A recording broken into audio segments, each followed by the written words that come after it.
Hi, came back. I want to talk to you a little bit about the bereavement process and how to deal with the death of a loved one or a parent and how I dealt with the death of my mother and what I went through. It'll be 5 years, the 21st of this month, since my mom's passing. It was pure hell. My mother was diagnosed with a mental illness a couple of years before she passed. She went her entire life with bipolar disorder and multiple personality disorder unchecked.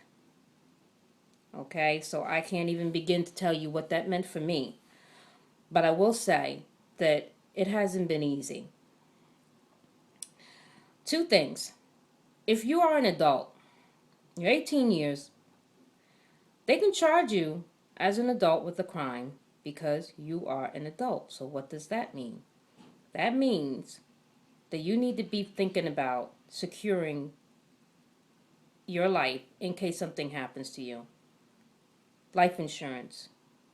Colonial Penn is one of them right now that I tell everybody about.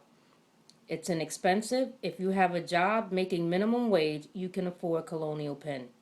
You can get a policy for as low as $11 a month, and it will bury you.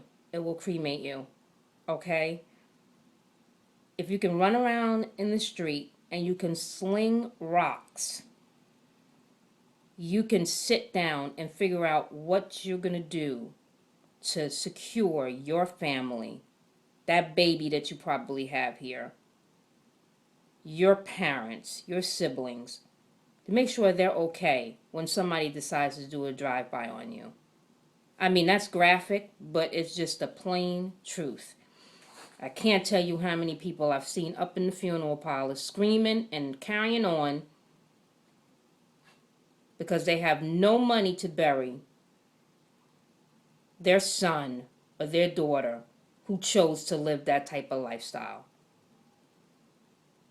Okay, so get your act together. Get some life insurance. It's a responsible thing to do, and it's not expensive. Google it. See what kind of policy you can get. Think about your kids. Think about your mom. Think about your dad. Now, as far as you adults in your 40s and 50s running around here with no life insurance and 5 kids, why would you do something like that? Don't you know that they're going to fight over your whatever you have? Nobody's going to come into agreement. So how do you stop that kind of behavior? You get a will. Even if you don't have what you consider as nothing, you'd be surprised what people will fight over. You get a letter of intent. You write down all of your wishes. You have it notarized. Because in getting it notarized, it says that when you took this action, you were considered sane. Yeah, be surprised what people will do when they want your money. Once you stop breathing, it is no longer about you, boo-boo. It's about your change. So if you don't secure it, they will be fighting over it. And you'll have people coming out of the woodworks. Kids you never thought existed. Coming out to get your money.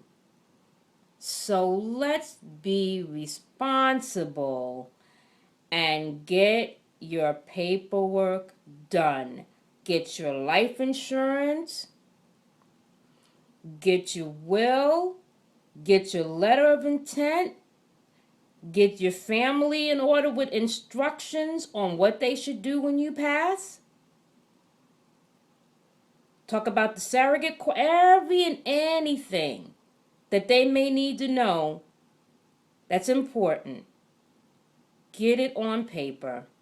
Get it in a secure place. Get you a deposit box in the bank.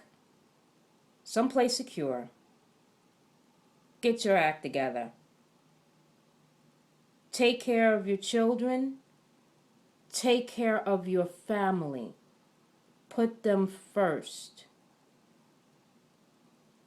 If you have any more questions, you can feel free to go into my site, cityofangels.ning.com. I have a list of information on there about the bereavement process, death and dying, and how we deal with it. And I'll be more than happy to give you any information you need at whatever age you are, especially for you young people that are in your 20s. Anything can happen. You have to be prepared. You have to be responsible enough to prepare your family. I'll be back later. Bye.